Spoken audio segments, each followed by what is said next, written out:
Hello friends, मैं हूं सन्मय प्रकाश और आप देख रहे हैं यूट्यूब चैनल सरकारी जॉब न्यूज़।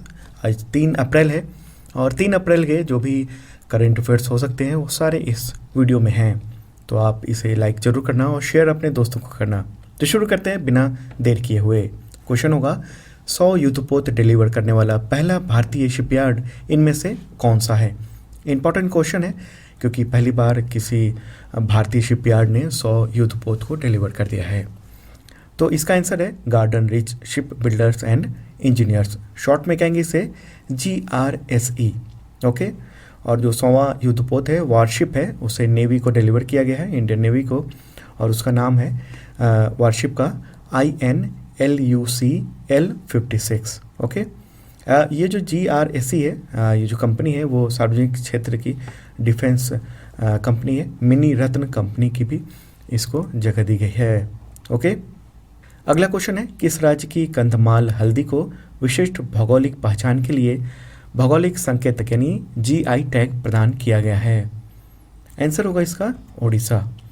इसका आंसर ऐसे भी लगा सकते हैं कि कंधमाल कहाँ पर है, तो वो ओडिशा में है। ओके, देखिए कंधमाल की लगभग 15% आबादी हल्दी की खेती से जुड़ी हुई है और GI टैग मिलने के बाद वर्ल्ड मार्केट में एक फ्री स्थान मिल जाएगा इसे।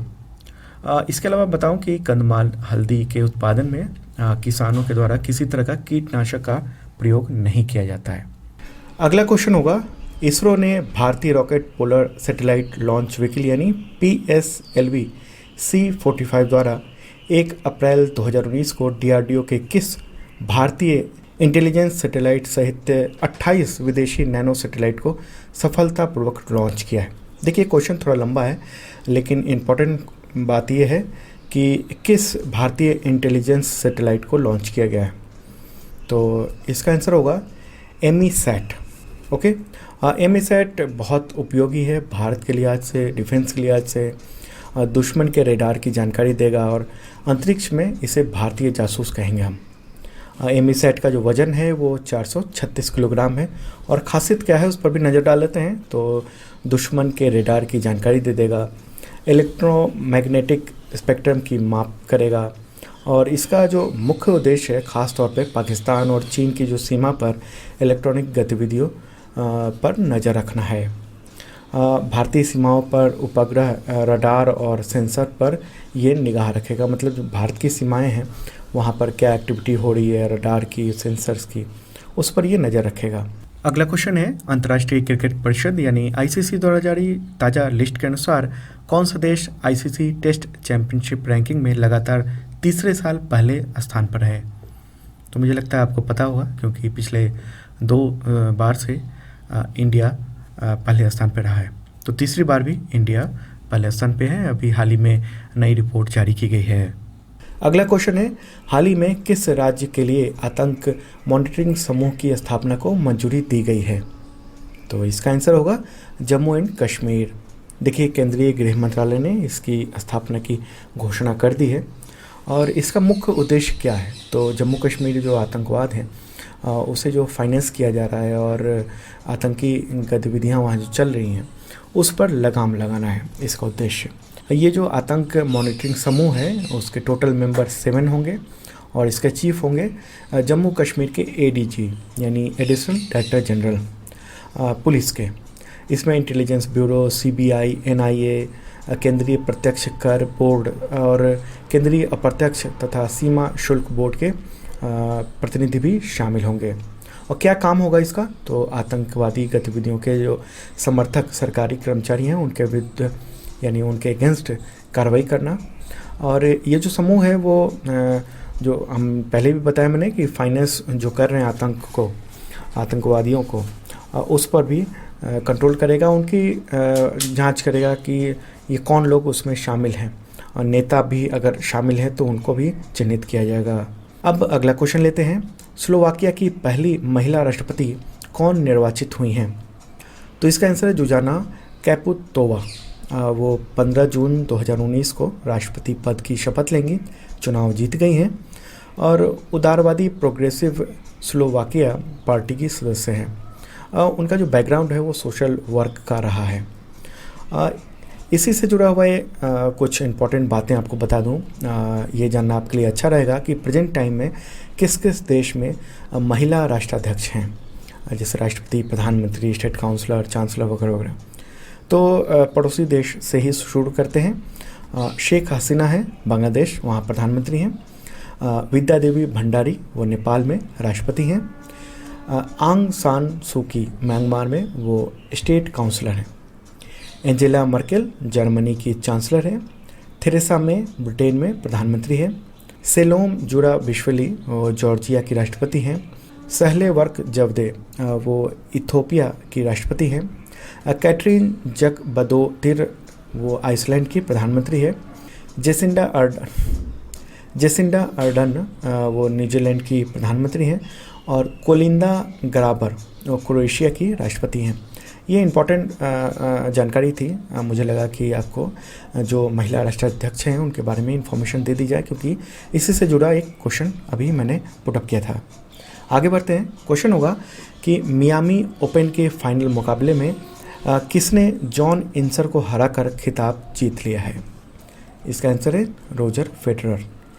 अगला क्वेश्चन है, किस देश ने हाल ही में Sultan Azlan Shah cup hockey tournament जीत लिया है? तो इसका आंसर होगा दक्षिण कोरिया।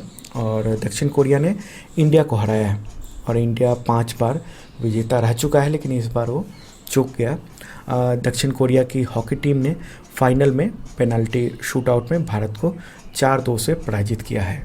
अगला क्वेश्चन है, भारत निर्वाचन आयोग यानी इलेक्शन कमीशन ऑफ इंडिया ने देश में कितने रेडियो स्टेशनों के साथ मिलकर मतदाताओं को जागरूक करने के लिए पहल शुरू करने का फैसला किया है?